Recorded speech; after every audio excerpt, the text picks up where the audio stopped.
ಓಂ ಗಂ ಗಣಪತಗೆ ನಮಃ.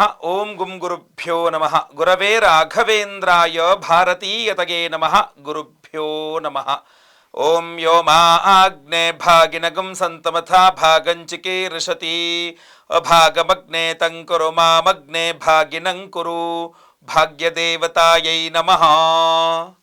ವೀಕ್ಷಕರೆಲ್ಲರಿಗೂ ಸಹ ವಿಠಲ್ ಭಟ್ ಮಾಡುವಂತಹ ನಮಸ್ಕಾರ ಹಾಗೂ ಚಾನಲ್ಗೆ ಸ್ವಾಗತ. ವೀಕ್ಷಕರೇ, ಇವತ್ತಿನ ದಿವಸ ನಾನು ಈ ಒಂದು ವಿಡಿಯೋದಲ್ಲಿ ನೂತನ ಸಂವತ್ಸರ ಕ್ರೋಧಿನಾಮ ಸಂವತ್ಸರದ ಒಂದು ಯುಗಾದಿ ವರ್ಷ ಭವಿಷ್ಯವನ್ನ ತಿಳಿಸಲಿದ್ದೇನೆ.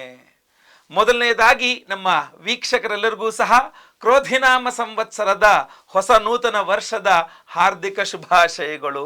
ಈ ಹೊಸ ವರ್ಷ ಯುಗಾದಿ ಹಬ್ಬ ನಿಮಗೆಲ್ಲರಿಗೂ ಸಹ ಹೊಸ ಹರುಷವನ್ನ, ಈ ಹೊಸ ವರ್ಷದಲ್ಲಿ ನಿಮ್ಮ ಎಲ್ಲರ ಕನಸು ನನಸಾಗಲಿ, ಎಲ್ಲರ ದುಃಖಗಳು ಪರಿಹಾರವಾಗಲಿ, ಸುಖ ಸಂಪತ್ತು ನೆಮ್ಮದಿ ಆರೋಗ್ಯ ಭಾಗ್ಯ ಎಲ್ಲ ನಿಮ್ಮ ಇಷ್ಟಾರ್ಥಗಳು ಭಗವಂತ ಖಂಡಿತವಾಗಿ ನೆರವೇರಿಸಲಿ. ವೀಕ್ಷಕರೇ, ಏಪ್ರಿಲ್ 9ನೇ ತಾರೀಕು ಯುಗಾದಿ ಹಬ್ಬ.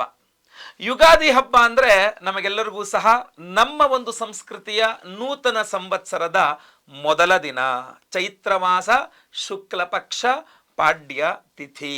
ಹಾಗಾದರೆ ಸಂವತ್ಸರದ ಹೆಸರೇನು? ಕ್ರೋಧಿನಾಮ ಸಂವತ್ಸರ. ಕ್ರೋಧಿನಾಮ ಸಂವತ್ಸರ ಈ ವರ್ಷ ಏಪ್ರಿಲ್ 9ರಿಂದ ಹಿಡಿದು ಮುಂದಿನ ವರ್ಷ ಮಾರ್ಚ್ 29ನೇ ತಾರೀಕು ತನಕ, 2025 ಮಾರ್ಚ್ 29ನೇ ತಾರೀಕಿನ ತನಕ ನಿಮಗೆ ಕ್ರೋಧಿನಾಮ ಸಂವತ್ಸರ ಇರಲಿದೆ, ಆಯ್ತಲ್ವಾ?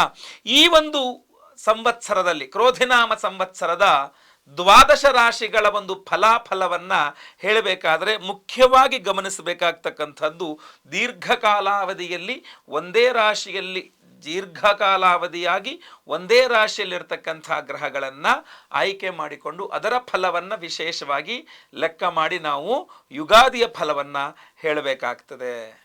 ಇದನ್ನು ನೀವು ನೆನಪಿಟ್ಕೊಂಡು ರಾಹು, ಕೇತು, ಶನಿ, ಗುರು ಈ ಗ್ರಹಗಳ ವಿಶೇಷ ಚಲನೆಯನ್ನು ನಾವು ದೃಷ್ಟಿಯಲ್ಲಿಟ್ಕೊಂಡು ನಾವು ಯುಗಾದಿ ಒಂದು ಫಲವನ್ನು, ದ್ವಾದಶ ರಾಶಿಗಳ ಇಡೀ ವರ್ಷ ಕ್ರೋಧಿನಾಮ ಸಂವತ್ಸರದ ಫಲಗಳನ್ನು ತಿಳಿಸಲಿದ್ದೇವೆ.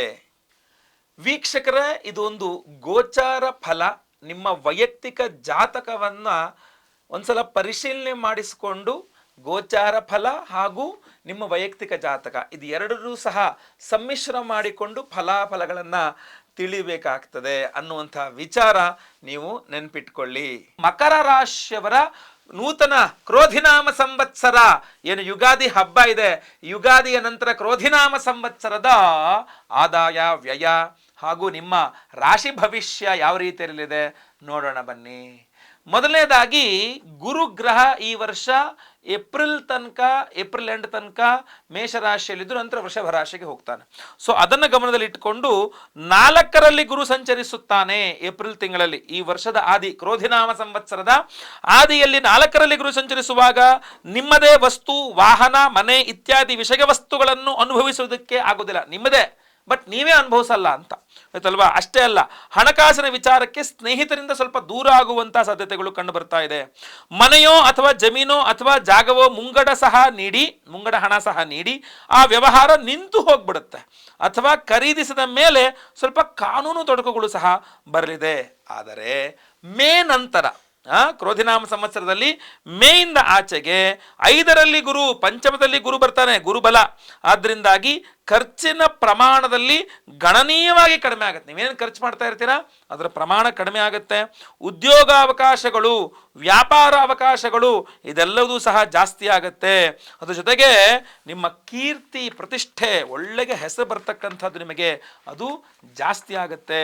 ಆಮೇಲೆ ದೊಡ್ಡ ದೊಡ್ಡ ಹುದ್ದೆಗಳ ಅವಕಾಶ ನಿಮಗೆ ಸಿಗುತ್ತೆ. ದೊಡ್ಡ ದೊಡ್ಡ ಹುದ್ದೆಗಳಲ್ಲಿ ಕೂತ್ಕೊಳ್ಳುವ ಅವಕಾಶಗಳು ಸಿಗುತ್ತೆ. ಆಮೇಲೆ 2ನೇ ಮನೆಯಲ್ಲಿ ಶನಿ ಇರ್ತಾನೆ. ಆದ್ದರಿಂದಾಗಿ ಸಂಸಾರದಲ್ಲಿ ಸ್ವಲ್ಪ ನೆಮ್ಮದಿ ಕಡಿಮೆ ಆಗುವ ಸಾಧ್ಯತೆಗಳು ಜಾಸ್ತಿ ಇದೆ. ದುಡ್ಡಿನ ಹರಿವಿನ ವಿಚಾರ, ದುಡ್ಡು ಚೆನ್ನಾಗಿ ಬರೋ ವಿಚಾರದಲ್ಲಿರ್ಬೋದು, ಕುಟುಂಬದವರ ವಿಚಾರದಲ್ಲಿ ಸ್ವಲ್ಪ ನೆಮ್ಮದಿ ಕಡಿಮೆ ಆಗ್ಬೋದು, ಸಾಡೆ ಸಾತಿಯಿಂದ ಅಂತ ಹೇಳ್ಬೋದು, ಆಯಿತಾ? ಸ್ಥಿರವಾಗಿ ಇನ್ಕಮ್ ಇರಲ್ಲ ಅಂತ. ರೆಗ್ಯುಲರ್ ಇನ್ಕಮ್ ಇರಲ್ಲ ಅಂತ ಆಯ್ತಲ್ವಾ. ಮಾತಿನ ಮೂಲಕವೇ ನೀವೇನೇ ಸಮಸ್ಯೆಗಳು ಬಂದರೂ ಬಗೆಹರಿಸ್ಕೊಳ್ಬೇಕು.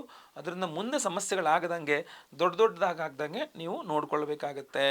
ಇನ್ನು 3ನೇ ಮನೆಯಲ್ಲಿ ರಾಹು ಇರೋದ್ರಿಂದ ಏನನ್ನಾದರೂ ನೀವು ಏನು ಬೇಕಾರಾಗಲಿ ಅದನ್ನು ದಕ್ಕಿಸ್ಕೊಳ್ಳೇಬೇಕು ಅನ್ನುವ ಧೋರಣೆ ನಿಮಗೆ ಜಾಸ್ತಿ ಆಗುತ್ತೆ. ಏನೋ ಬೈ ಹುಕ್ ಆರ್ ಕ್ರುಕ್ ಅಂತಾರೆ ಇಂಗ್ಲೀಷಲ್ಲಿ. ಹೆಂಗೆ ಬೇಕಾರಾಗಲಿ ಅದು ಏನೋ ಏನು ಬೇಕಾರಾಗಲಿ ನನಗೆ ಅದು ಆಗಲೇಬೇಕು ಅನ್ನೋದಿರ್ತಲ್ಲ, ಆ ಥರದ ಮನಸ್ಥಿತಿಗಳು ಸ್ವಲ್ಪ ಜಾಸ್ತಿ ಆಗಿಬಿಡುತ್ತೆ. ಇದರಿಂದ ಸ್ವಲ್ಪ ಸಮಸ್ಯೆಗಳನ್ನ ಜಾಸ್ತಿ ಮಾಡ್ಕೊಂಡ್ಬಿಡ್ತೀರಾ. ಭೂಮಿ ಮೂಲಕ ಸಣ್ಣ ಪ್ರಮಾಣದಲ್ಲಿ ಯಾರಾದರೂ ಸಹ ನಮಗೆ ಆದಾಯ ಬರ್ತಾನೇ ಇರುತ್ತೆ ಅಂತ ಕಂಡು ಬರ್ತಾ ಇದೆ.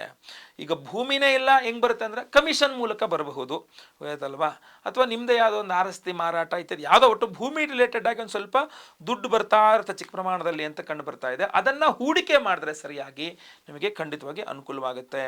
9ನೇ ಮನೆಯಲ್ಲಿ ನಿಮಗೆ ಸ್ವಲ್ಪ ಕೇತು ಗ್ರಹ 9ನೇ ಮನೆಯಲ್ಲಿ ಇರ್ತಾನೆ ಈ ವರ್ಷ ಕೃತಿನಾಮ ಸಂವತ್ಸರದಲ್ಲಿ.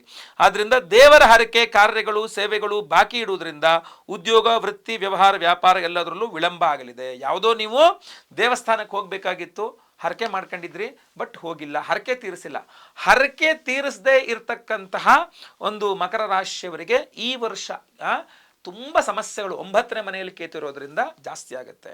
ಪಿತ್ರಾರ್ಜಿತ ಆಸ್ತಿ ವಿಚಾರಗಳು ಕಿರಿಕಿರಿ ಆಗ್ತಕ್ಕಂಥದ್ದು, ತಂದೆಯೊಂದಿಗೆ ಜಗಳ ಮನಸ್ತಾಪಗಳಾಗ್ತಕ್ಕಂಥದ್ದು ಇದೆಲ್ಲ ಜಾಸ್ತಿ ಆಗುತ್ತೆ. ವಿವಾಹಿತ ಸ್ತ್ರೀಯರಿಗೆ ತವರು ಮನೆಯೊಟ್ಟಿಗೆ ಜಗಳ ಮನಸ್ತಾಪಗಳಾಗ್ತಕ್ಕಂಥದ್ದು ಇದೆಲ್ಲ ಸ್ವಲ್ಪ ಜಾಸ್ತಿ ಆಗ್ತದೆ ಮಕರ ರಾಶಿಯವರು. ಸೊ ಅದರಿಂದ ದಯವಿಟ್ಟು ಎಚ್ಚರಿಕೆಯಿಂದಿರಬೇಕು. ಇಲ್ಲಿ ನಿಮಗೆ ಆರಾಧನೆ ಏನು ದೇವತಾರಾಧನೆ ಪರಿಹಾರಗಳು ಮುಖಾಂತರವಾಗಿ ಅಂದರೆ ಮುಖ್ಯವಾಗಿ ನೋಡಬೇಕು ಅಂತಂದಾಗ ಕಡ್ಡಾಯವಾಗಿ ಮಕರ ರಾಶಿಯವರು 1.7 ಇದ್ದೀರಾ, ಶನೇಶ್ವರನ ಆರಾಧನೆ ರೆಗ್ಯುಲರ್ ಆಗಿ ಇಟ್ಕೊಳ್ಳಿ. ಆದರೆ ಪ್ರತಿದಿನ ಬೆಳಗ್ಗೆ ಎದ್ದು ಗಣಪತಿ ಅಷ್ಟೋತ್ತರವನ್ನು ಪಠಿಸಿ. ಒಂದ್ಸಲನಾದ್ರು ಗಣಪತಿ ಅಷ್ಟೋತ್ತರವನ್ನು ಕಡ್ಡಾಯವಾಗಿ ಪಠಿಸಿ. ಇದು ಸ್ವಲ್ಪ ನಿಮಗೆ ಸಮಸ್ಯೆನ ಬಿಗುವಿನ ವಾತಾವರಣನ ಸ್ವಲ್ಪ ಸಡಿಲ ಮಾಡಿಕೊಡುತ್ತೆ. ಪ್ರತಿ ದಿವಸ ಏನು ವಿಘ್ನಗಳನ್ನು ಆಬ್ಸ್ಟ್ಯಾಕಲ್ಸ್ ಅಂತೀವಲ್ಲ ಅದನ್ನು ನೋಡ್ತಾ ಇದ್ದೀರಾ, ತಂದೆ ಜೊತೆಗೆ ಮನಸ್ತಾಪ ಇದೆಲ್ಲ ಸ್ವಲ್ಪ ಕಡಿಮೆ ಆಗುತ್ತೆ.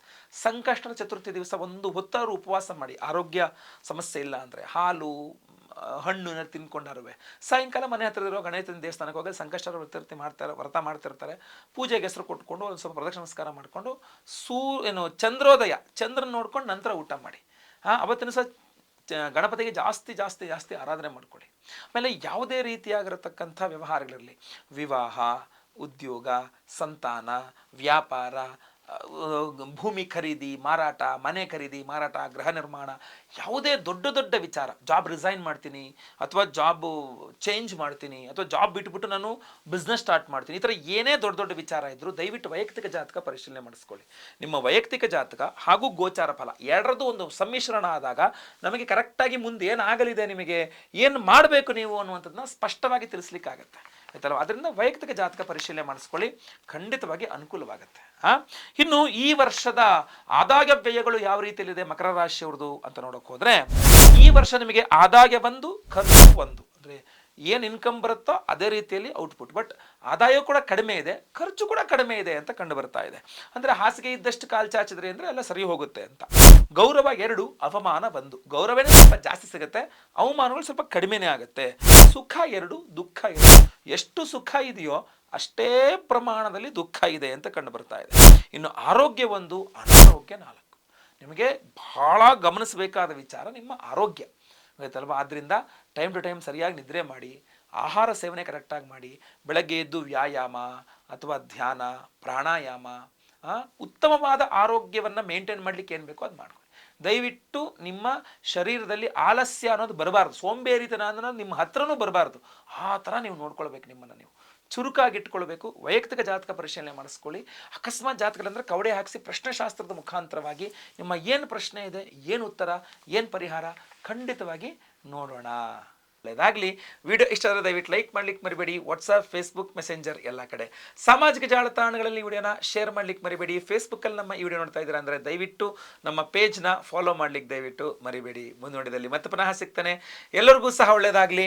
ಲೋಕ ಸಮಸ್ತ ಸುಖಿನೋ ಭವಂತು. ನಾರಾಯಣ ನಾರಾಯಣ ನಾರಾಯಣ.